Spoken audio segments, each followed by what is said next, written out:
सो praise Lord JMC की सबको परमेश्वर का धन्यवाद हो आज के सुंदर समय के लिए। परमेश्वर ने एक बार फिर से आपके बीच में आपके मध्य में आने के लिए समय दिया। विषय में जाने से पहले आप हमारे चैनल जाने वचन की सच्चाई को सब्सक्राइब करें, बेल के आइकॉन को दबाएं ताकि जब भी कोई नया विषय या नई क्लास लेकर आया जाए तो उसका नोटिफिकेशन आपको मिलता रहे।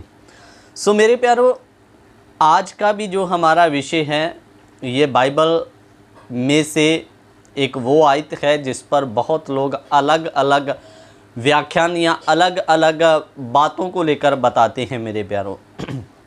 लेकिन आज हम इस वचन का सही मतलब देखेंगे और कई कलीसियों में क्या बोला जाता है उसको भी हम देखेंगे।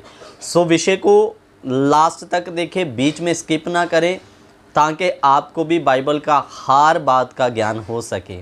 सो मेरे प्यारों, आइए वचन देखते हैं। पहला तीमुथियुस उसका 5 अध्याय 22 वचन। पहला तीमुथियुस 5 अध्याय 22 वचन। पहला तीमुथियुस की पत्री उसका 5 अध्याय 22 वचन मैं पढ़ रहा हूँ, ठीक है, आप लोग सुने। किसी पर शीघ्र हाथ ना रखना और दूसरे के पापों में भागी ना होना, अपने आप को पवित्र बनाए रख। सो मेरे प्यारों, मैं आपकी जानकारी के लिए सबसे पहले आपको बता दूं, जब हम तीमुथियुस की किताब पहला तीमुथियुस की पत्री को जब पढ़ते हैं तो यहाँ पर आप देखते हैं कि कैसे पौलुस तीमुथियुस को सेवक की जिम्मेवारियाँ और कलीसिया में कैसे रहना है, क्या करना है, ये सारी बातों को बताते हुए आ रहा है। क्योंकि आने वाले समय में तीमुथियुस प्रभु की सेवा कर रहा है, इसलिए उसका अगुआ होने के कारण सेवक कैसा होना है, सेवक को सेवकाई कैसे करना है, कलीसिया में कैसा लोगों से व्यवहार करना है, आप सारी बातों को इस पत्री में पढ़ सकते हैं। और आते आते जब वो 5 का 22 में आता तो कहता किसी पर शीघ्र हाथ ना रखना। सो सबसे पहले मैं आपको बता दूं, हाथ रखने की बाइबल में प्रक्रिया क्या है। मेरे प्यारों, एक वचन देखते हैं प्रेरितों के कार्य उसका 9 अध्याय हम पढ़ेंगे, उसका 11 और 12 इसलिए ताकि आपको अच्छे से समझ में आ जाए। यहाँ पर घटना क्या है, शाऊल जो बाद में पौलुस बना, लोगों को मारने के लिए जब दमिश्क में जा रहा था, परमेश्वर का दर्शन हुआ, अंधा होकर मेरे प्यारों वो घर चला गया और परमेश्वर ने पौलुस से भी बातें कर लिया, उधर हनन्याह नाम का एक व्यक्ति है उससे भी बातें कर लिया। और क्या हुआ आगे हम 11 को पढ़ते हैं। तब प्रभु ने उससे कहा, उठकर उस गली में जा जो सीधी कहलाती है और यहूदा के घर में शाऊल नामक एक तरसुसवासी को पूछ, क्योंकि देख वह प्रार्थना कर रहा है। ये पौलुस की बात हो रही है, ठीक है। और परमेश्वर हनन्याह को ये बातें बोल रहा है। फिर 12 में लिखा, और उसने हनन्याह नामक एक पुरुष को भीतर आते देखा और अपने ऊपर हाथ रखते देखा ताकि वह फिर से दृष्टि पाए। सो इधर में पौलुस को जब एहसास हुआ, आत्मा में उसने देख लिया कि हनन्याह नामक का एक पुरुष मेरे पास में आ रहा है, और उसको पौलुस ने अपने सिर पर हाथ रखते देखा मेरे प्यारों। और जैसे ही ऐसा हुआ तो वचन में लिखा ताकि वो फिर से दृष्टि पाए। और मेरे प्यारों, हनन्याह ने जब उसके लिए प्रार्थना किया, उसकी आंखों के छिलके उतरे और उसने वचन में लिखा बपतिस्मा लिया। सो मेरे प्यारों, ध्यान देकर सुनना, इधर में कंडीशन क्या है। हाथ रखने की प्रक्रिया, जब परमेश्वर अपने कार्य के लिए किसी को अलग करता है, नए नियम के अनुसार प्रेरितों या सेवकों की ओर से उस व्यक्ति को हाथ रख के परमेश्वर की ओर से जो आया गया अधिकार है, चंगाई होती है, जहाँ अलग करना होता है तो बाइबल के सेवक लोग हाथ रख के प्रार्थना करके उसे सेवा के लिए अलग करते थे। और यहाँ से हम पढ़ते हैं पौलुस की ज़िंदगी कैसे शुरू हुई। उसने दृष्टि पाया, दृष्टि पाने के बाद में बपतिस्मा लिया और फिर कैसे परमेश्वर या प्रभु के लिए उसने कार्य किया, आप जानते हैं। और भी आप कई बातों को बाइबल में पढ़ सकते हैं। उनके हाथ रखते लोगों पर पवित्र आत्मा उतरा, पवित्र आत्मा का अधिकार पाया, दान पाया, ये सारी बातें आपको मिल जाती हैं।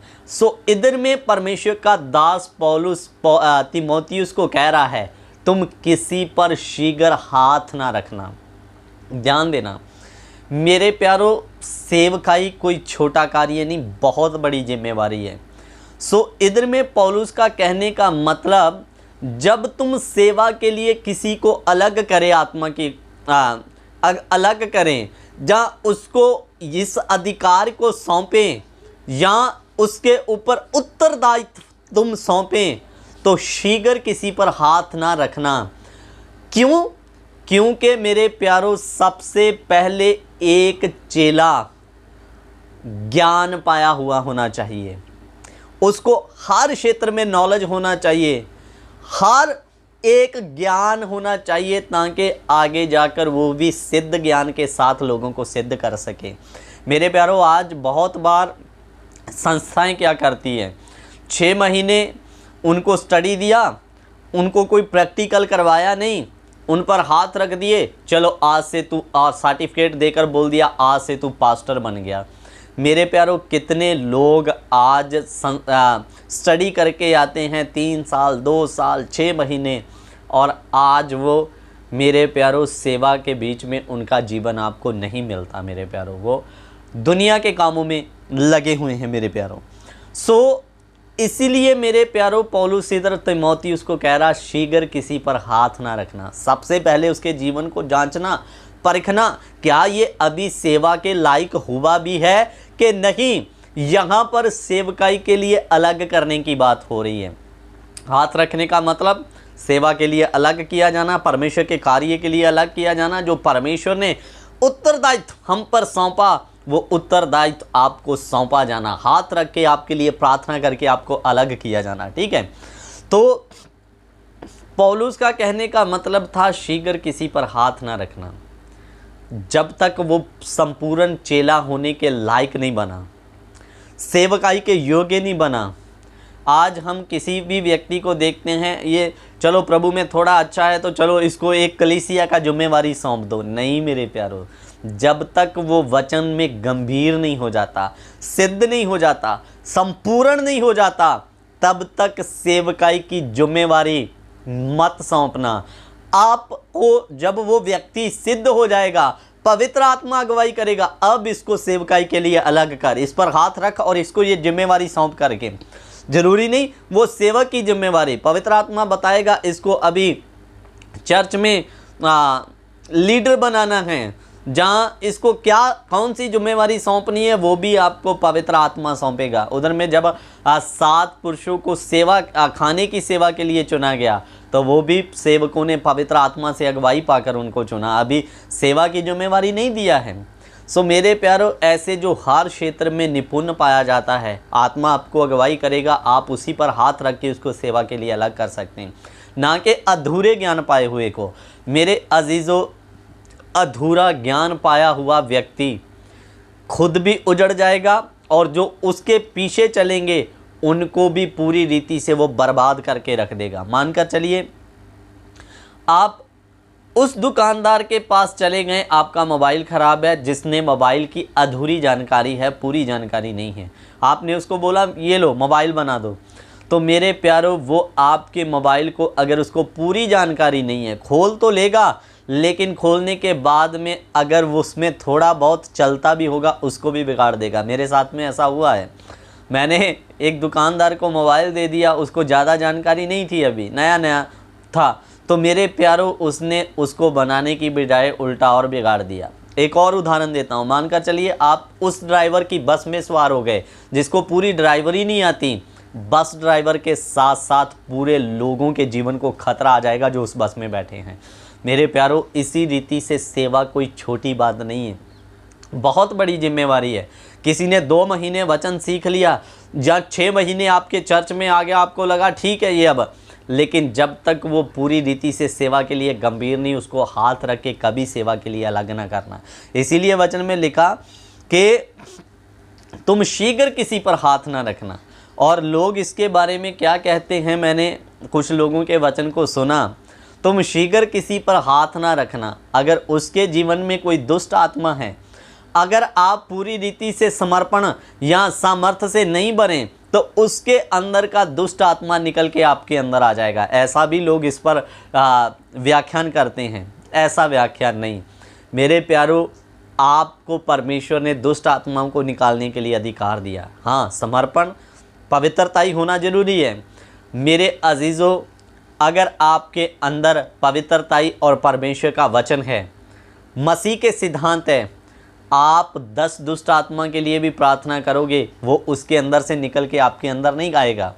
मेरे अजीज़ों, इसलिए ये हाथ रखने का सिस्टम क्या था? हाथ रखने का मतलब किसी जुम्मेवार व्यक्ति को अलग करके उसको कलीसिया के लिए जुम्मेवारी सौंपना, ना कि मतलब आप उस किसी बीमार के लिए प्रार्थना कर रहे हैं तो उसके अंदर का बीमारी आपके अंदर आ जाएगा, उसके अंदर का दुष्ट आत्मा आपके अंदर आ जाएगा।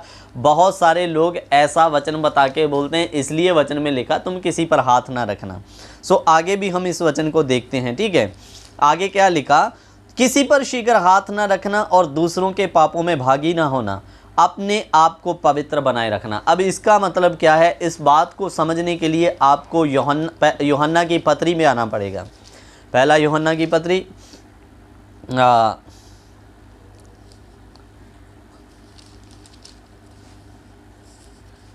दूसरा यूहन्ना 1 अध्याय और उसका हम 10 और 11 वचन पढ़ेंगे। दूसरा यूहन्ना 1 का 10 और 11। यदि कोई तुम्हारे पास आए और यही शिक्षा ना दे, उसे ना तो घर में आने दें और ना नमस्कार करो, क्योंकि जो कोई ऐसे जन को नमस्कार करता वह उसके बुरे कामों में साजी होता है। मेरे प्यारों, यहाँ पर एक गलत शिक्षक या गलत उपदेशक की बात हो रही है। लिखा कि तुम ऐसे जन को नमस्कार भी मत करना। जो ऐसे जन के साथ में संगति करता है, उसमें जाके सहभागी होता है, किस सेवक के साथ जो गलत शिक्षा या गलत वचन को लोगों के बीच में मिलावट करके बांट रहा है, अगर हम ऐसे सेवकों के साथ में या उनकी संगतियों में जाके संगति करते हैं तो हम आत्मिक व्यभिचार करते हैं। इसीलिए वचन कहता, जो कोई ऐसे जन को नमस्कार करता वह उसके साथ उसके बुरे कामों में साझी होता। तो इसीलिए पौलुस ने तिमोथियुस को कहा, तो शीघ्र किसी पर हाथ ना रखना जब तक उसको परमेश्वर की ओर से अगुवाई होके वो तैयार ना हो जाए उसके लिए। कहीं ऐसा ना हो तो उसको सेवक बना दे और वो लोगों को गलत रास्ते पर ले जाए, अधूरा ज्ञान सिखा के लोगों को नाश की ओर ले जाए। इसलिए वो कहता, तुम दूसरे के पापों में भागी ना होना और अपने आप को पवित्र बनाए रखना, ठीक है। और एक मैं लास्ट बात पढ़ के समाप्त करूंगा। आगे एक ये भी बात लिखा, पहला तीमुथियुस 3 का, जब सेवकों के बारे में बताया गया, एक सेवक संयमी होना चाहिए, एक ही पत्नी का पति होना चाहिए, वचन सिखाने में निपुण होना चाहिए। और फिर 3 का 6 में लिखा, फिर ये कि नया चेला ना हो, ऐसा ना हो कि वह अभिमान करके शैतान का सा दंड पाए। इधर में क्या लिख कर दे दिया? नया चेला ना हो।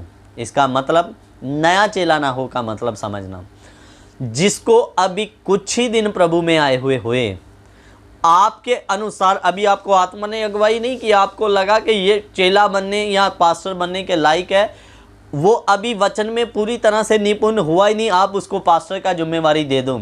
तो वचन में लिखा, कहीं वो शैतान यश अभिमान में फंस के ऐसा ना हो कि शैतान का सा दंड पाए। आज दुनिया में आपको नई जनरेशन जिनको वचन का ज़्यादा नॉलेज नहीं है, अधूरा ज्ञान लेकर कितने लोगों के नाश होने का कारण बन रहे हैं, और ये भी स्वयं नाश के फंदे में जा रहे हैं। क्योंकि आप देखिए, यूट्यूब में सर्च मारना, कितने लोग वचन को ना लेते हुए आज पास्टरों को नमूने को ले लिया। फलाना पास्टर हाथ रख के लोगों के लिए प्रार्थना करता, वो गिर जाता है, इसलिए वो भी वैसा ही बनने की कोशिश कर रहे हैं। मन फिराव का प्रचार छोड़कर लोगों को दुनियावी चीज़ों के साथ जोड़ा जा रहा। फलाना बड़ा पास्टर ऐसा कर रहा है, मैं भी उसके जैसा काम करूंगा, मेरे भी पास भीड़ आएगी। कितने नए चेले उठे, लेकिन जो वचन के कायदे के अनुसार ना बड़े पास्टर को देकर खड़े होकर भीड़ इकट्ठी करने के चक्कर में वचन के अकॉर्डिंग सेवा ना करते हुए दुनिया के अकॉर्डिंग सेवा करना शुरू कर दिया। हमें लोगों को दुनिया के सिस्टम से बाहर निकालना था, लेकिन आज कितने सेवक बड़े यानी जिनके पास बहुत बड़ा इकट्ठ है, उनको देखकर उनकी नकल करनी शुरू कर दी। वो कह रहा है परमेश्वर तुझे धन दौलत सोना चांदी देने जा रहा, इधर छोटे अधूरे ज्ञान के सेवक उनको देखकर उनके पास ऐसा भीड़, हम ऐसा करेंगे तो हमारे भी पास ऐसा होगा करके वही शिक्षा देनी शुरू कर दी जो आज दुनिया में हो रहा है, बाइबल की शिक्षा नहीं। इसलिए मेरे प्यारों वचन में लिख कर दे दिया, फिर ये कि नया चेला ना हो, ऐसा ना हो कि वह अपमान करके शैतान का सा दंड पाए। मेरे अजीज़ों, एक सेवक पूरी रीति से निपुण होना चाहिए, ठीक है। 3 का 2 भी पढ़ देते हैं। ये आवश्यक है कि अध्यक्ष निर्दोष और एक ही पत्नी का पति, संयमी, सुशील, सभ्य, अतिथि सत्कार करने वाला और सिखाने में निपुण हो। तभी जाकर एक व्यक्ति सेवक होने के योग्य ठहर सकता है। इसके बाद भी पवित्र आत्मा अगुवाई करेगा।